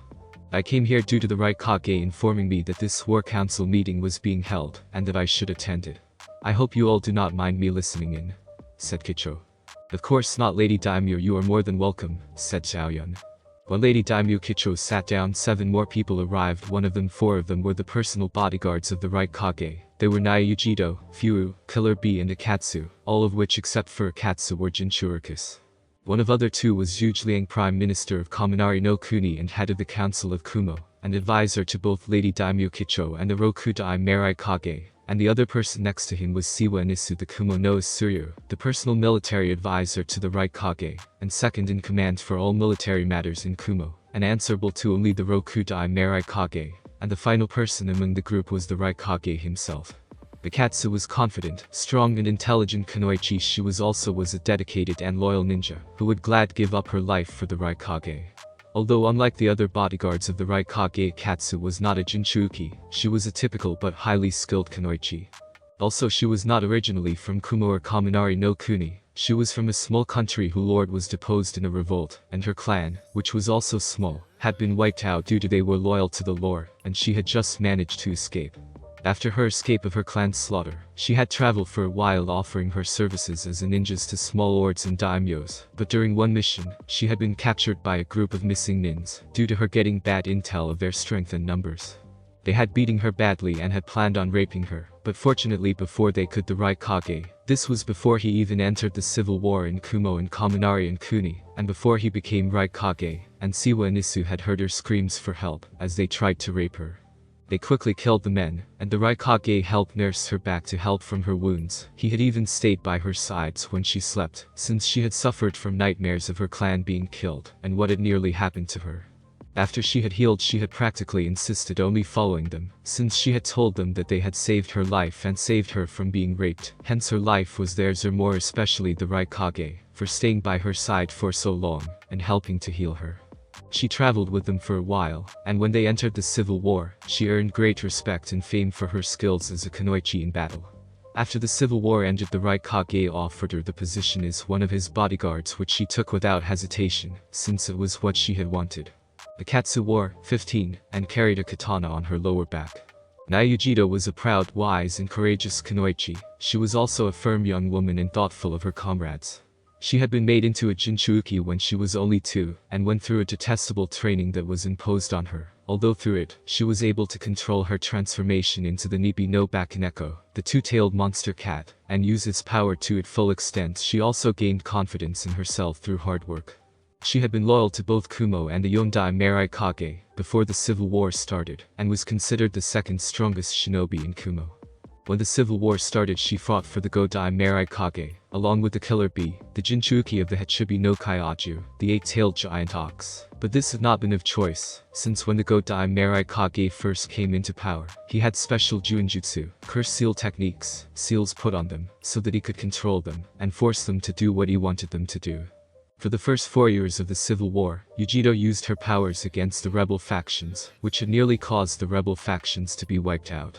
But when Denku, the name the Raikage took before he became the Raikage, united the rebel factions, he was able to beat back the forces of the Godai Raikage and Daimyo Yoshiaki on several occasions. But it was not until the Battle of Mikitagahara, which was often referred as the Storm Battle on the Great Plains, where the tide turned. It was where she and Killer Bee fought Denku, while the combined forces of the Godai Raikage and Daimyo Yoshiaki fought the combined forces of the rebel factions on the other end of the plain. During the battle, a massive storm arrived in the middle of the battle, and Denku used it to use his most power attack, that defeated her, Killer Bee, and wiped out all 3,000 of Daimyo Yoshiaki reinforcements, who had arrived to assist in the battle, with a single attack. With the reinforcements wiped out and their Jinchurikis defeated, the Godai Raikage and Daimyo Yoshiaki and their forces had no choice but to retreat, since they were beginning to lose the battle. The attack that Denku used had also nearly killed them, but lucky with their Bijuru, they were able to heal their injuries. Soon after the battle, Denku, with the help of his sensei Zhuge, was able to remove the seals her and Killer Bee had on them, after which they joined the rebel factions. Soon after the Civil War, she, Akatsuki and Killer Bee were made the personal bodyguards of the Rokudai Raikage, and when the Heavenly Alliance was formed, they were then joined by another Jinchuriki from Takagakure, the Hidden Waterfall, called Fu, who was also made the personal bodyguard of the Raikage. Yujiro wore a traditional Anbu outfit with black shinobi shirt under Anbu body armor, arm pads and knee pads, as well as shinobi pants with a short katana on her back. Killer Bee was the Jinchuriki of the Hachibi no Kaiaju. He was also the younger brother of the Yondai Raikage, who was assassinated by the Imako clan, and not only that, but he was also now the current clan head of the Yutsuki clan, since his brother was the previous clan head. The Yutsuki clan was one of Kumo's founding clans, and one of the only 5 clans with bloodlines in Kumo, which was the Raiden, Storm Release, which allowed them to combine lightning and water to create beams of light energy and destroy anything it hits. Like Yujiro, he was forced to obey the orders of the Godai Raikage and fight the rebel factions. It was not until he was defeated by Denku and released from the seals that made him follow the Godai Raikage orders that he joined the rebel factions and became the new clan head of the Yutsuki clan, since they were one of the first clans to side against the Godai Raikage when they learned that he was the one to kill the Yondai Raikage, and after the Civil War. Killer Bee was also made the personal bodyguard to the Raikage. Killer Bee was a funny enough person with a good sense of humor, although he demanded respect from others, such as calling him Jinchuriki-sama or Hachibi-sama. He enjoyed speaking in song, more specifically in rap style, even when he was fighting enemies. This of course got on people's nerves. He would even stop in mid-fight to write some rhymes down, which would often infuriate his enemies as well. He would spend hours on end rapping and rhyming, which would further annoy people since, despite how long he spent doing those things, he was never any good at them. But despite his lack of skill in rapping and rhyming, he was one of Kumo's most powerful shinobis. He was able to fully use and control his Bijuu power when he transformed into the Hachibi no Kaiaju.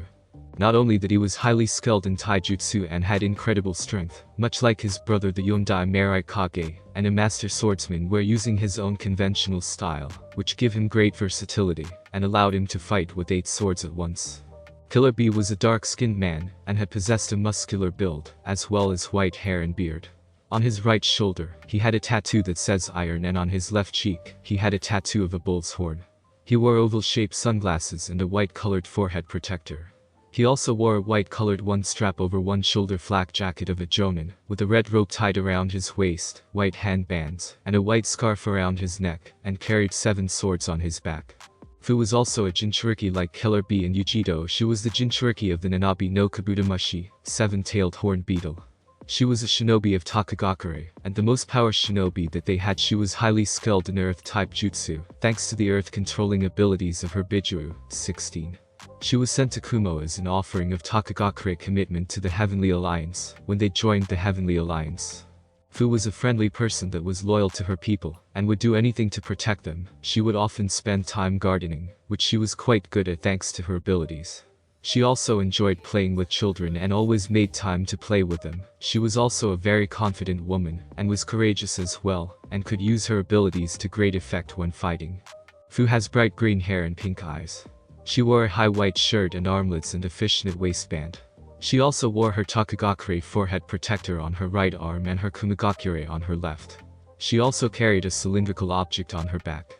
Zhuge was Prime Minister of Kaminari no Kuni and head of the Council of Kumo, an advisor to both Lady Daimyo Kicho and the Roku Daime Raikage, hence he was one of the most powerful and respected men in all of Kumo and Kaminari no Kuni. He was a wise strategist with unsurpassed intelligence. He was known to many as the Nemuriru, sleeping dragon, due to like a sleeping dragon no one would dare to challenge him, for if they did like a dragon when he wakes, he would utterly destroy them with his incredible power. Zhuge was a master genjutsu user, which shows where he hid new Kumigakure under a powerful genjutsu cloud, and was also a master at using different jutsus, and combining them to make them more powerful. It is rumored that Zhuge skill and power at using jutsus was on par with the late Shinobi no Kami, god of shinobi, Sarutobi Hiruzenthi Sandaime Hokage.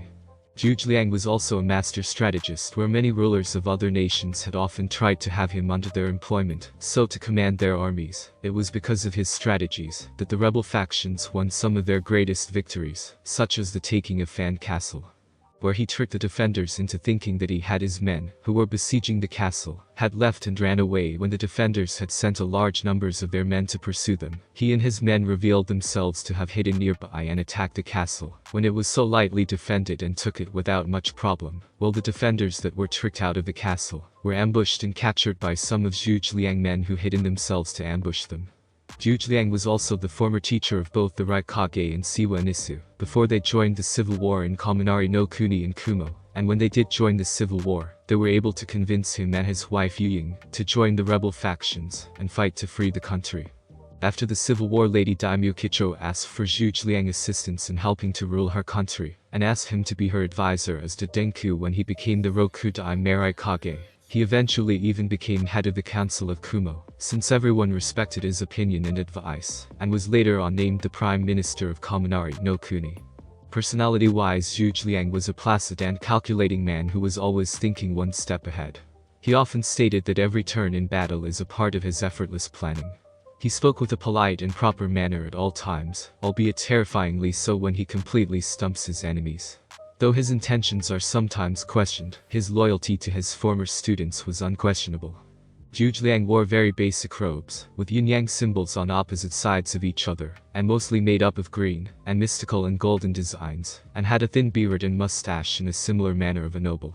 Zhuge was often seen carrying a large fan, in which he uses it to create power wind jutsus. Siwa Nisu, also known as the Kumo no Isuryu, he was the personal military advisor to the Raikage, and was second in command for all military matters. Inisu was a tall man about 6'2", he had long white hair that went down to his lower shoulder blades, and would have it parted on the left side of his face. He had a slightly narrow yet handsome face with bright blue eyes. Like the Raikage and some of the other members of the War Council, he was not original from Kaminari no Kuni. Inisu joined the civil war and fought with the rebels, when they witnessed the atrocities that the forces of the Go-Daime Raikage and Daimyo Yoshiaki were doing, where they decided to fight with the rebel factions. They were then able to convince their former senseis Akechi Mitsuhide and Miyashi Sayuri, as well as Yuying and Zhuge, to join them in the fight. Both he and Denku rose through the ranks of the rebel factions very quickly, where Denku was able to unite the rebels in a powerful fighting force, and help them win many victories. Inisu also won his share of great glory in the war, where at the Battle of Eagle's Peak, where the rebel fleet and the fleets of the Go-Daime Raikage and Daimyo Yoshiaki fought, and Inisu used his ice abilities to create a massive ice storm to freeze over both enemy fleets, and single-handedly wiping out 2/3 of the fleets, with the one jutsu, which earned him the nickname Kumo no Isuryu. Inisu was originally from Mizu no Kuni. He was of the Siwa clan, who were known for their ability to create and use ice jutsu, which forced Inisu family to go into hiding when the Bloodline Crusade began. But unfortunately his family were found and they were all killed by Bloodline hunters, and had his senseis Akechi Mitsuhide and Miyashi Sayuri not arrived and saved him, he would have died as well. They then took him with them and trained him. After a few years they also came across Denku, who they took in as well. The two of them trained together all the time for 2 years and became the best of friends and friendly rivals. Eventually their senseis took them to Zhujiang to be trained by him. After a few years they left together to travel and learn things on their own, which was when they got involved in the civil war in Kaminari no Kuni. After they won the civil war, Denku then became the Rokudai Raikage, and he became his personal advisor and right-hand man. Many people often referred Inisu personality to be like water, where he would often be calm and go with the flow, like water, but become as hard and cold as ice in battle, and would kill his enemies without mercy.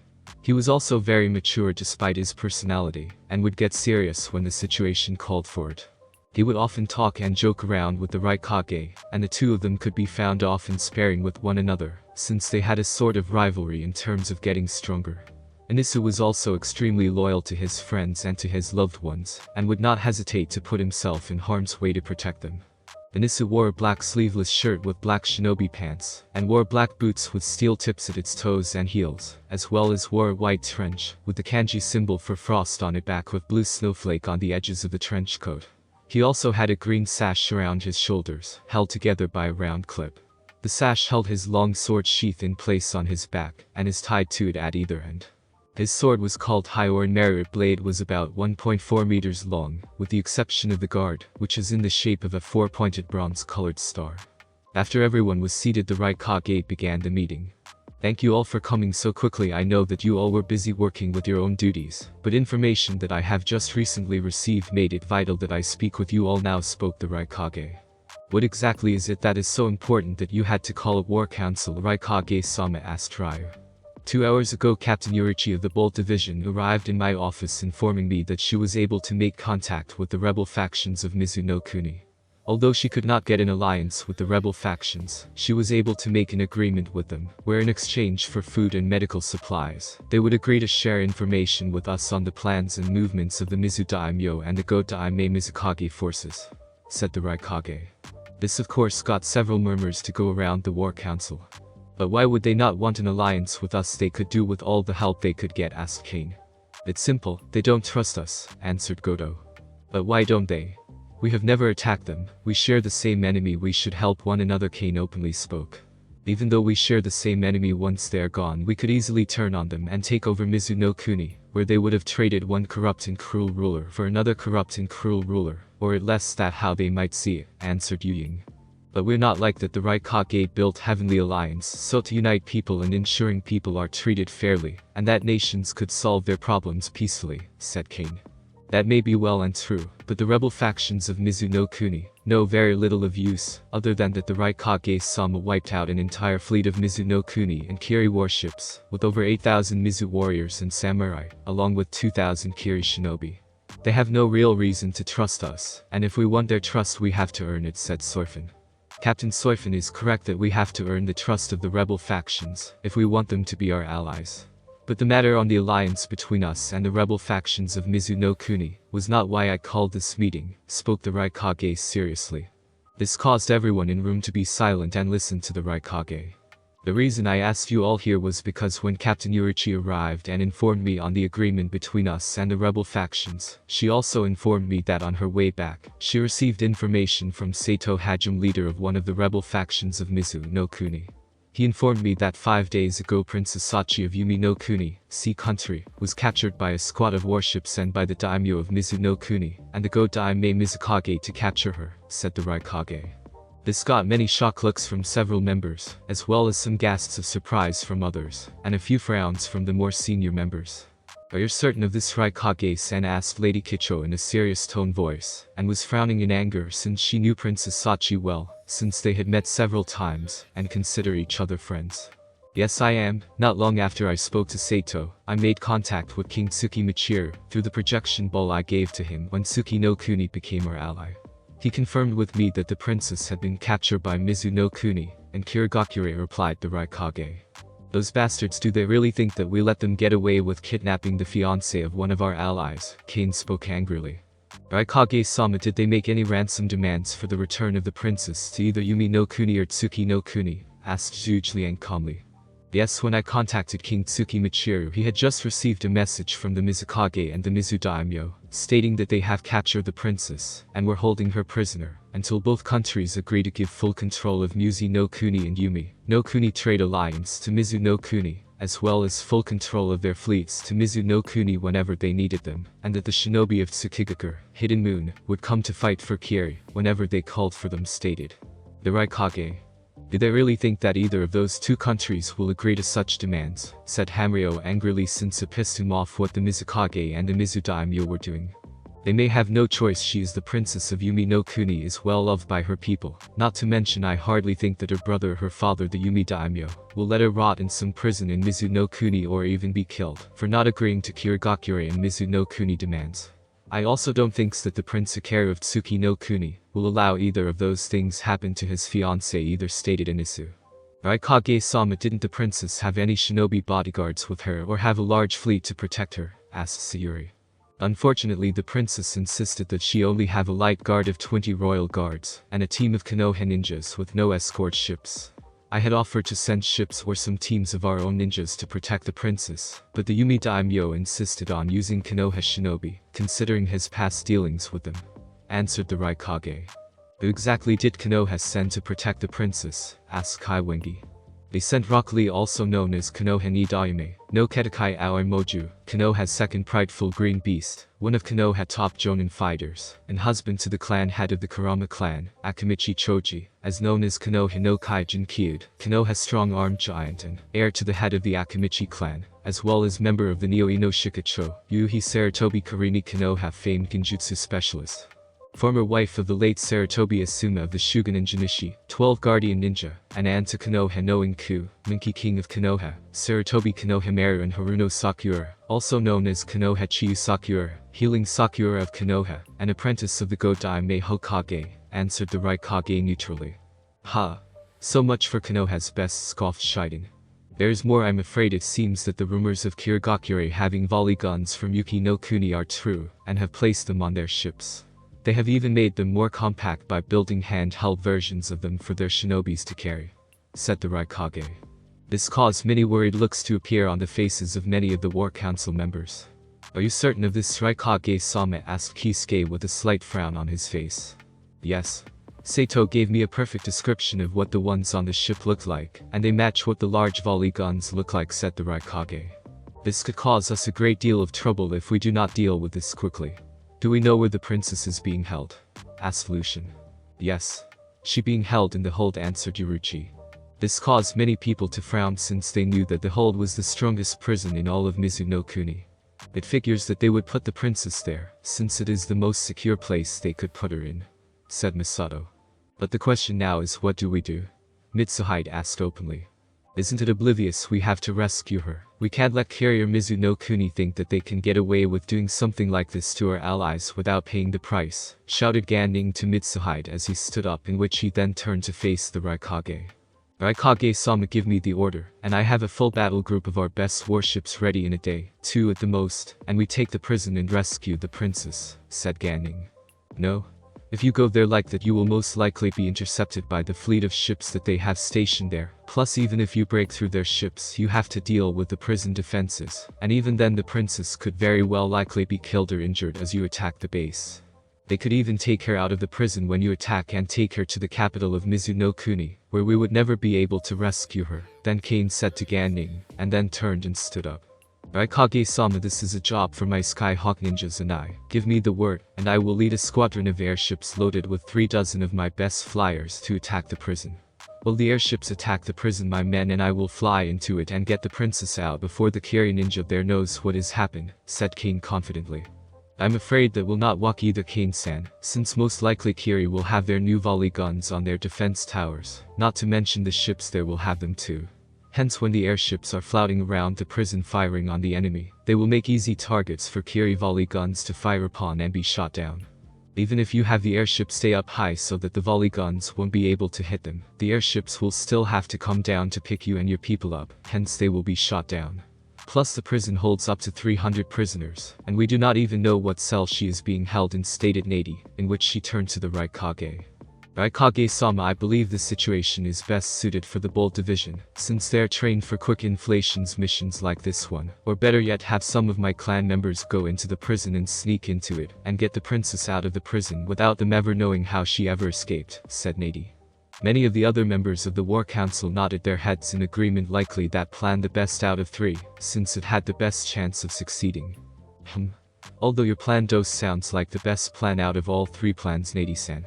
I myself have a plan that could work even better, where not only do we rescue the princess, but we will also get the rebel factions of Mizu no Kuni as our allies, as well as gain the alliance one or two more members to join it, and show everyone the strength of Kumagakure and the Heavenly Alliance, since I believe it finally time for us to do so, said the Raikage.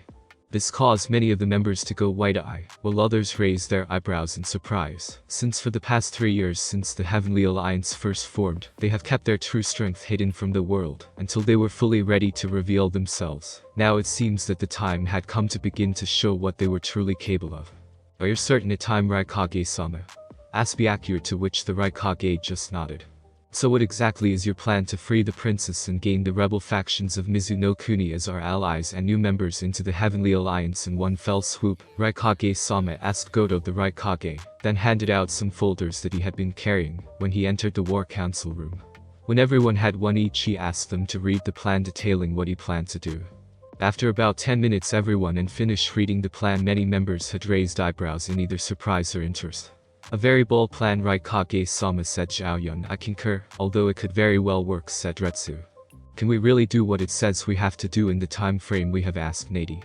I believe we can if Sato and his people fulfill their end of the deal, since I contacted him again before I came here to ask for the information we need and ask him his people at the hold could do the other things we need them to do, and he said he would get the info we need and send it by tomorrow afternoon, and his people there could do the job, said the Raikage.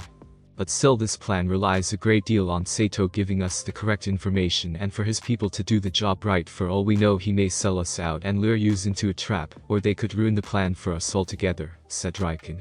I don't believe he will, since Sato gains to benefit greatly if this plan succeeds and his people are not amateurs, countered the Raikage.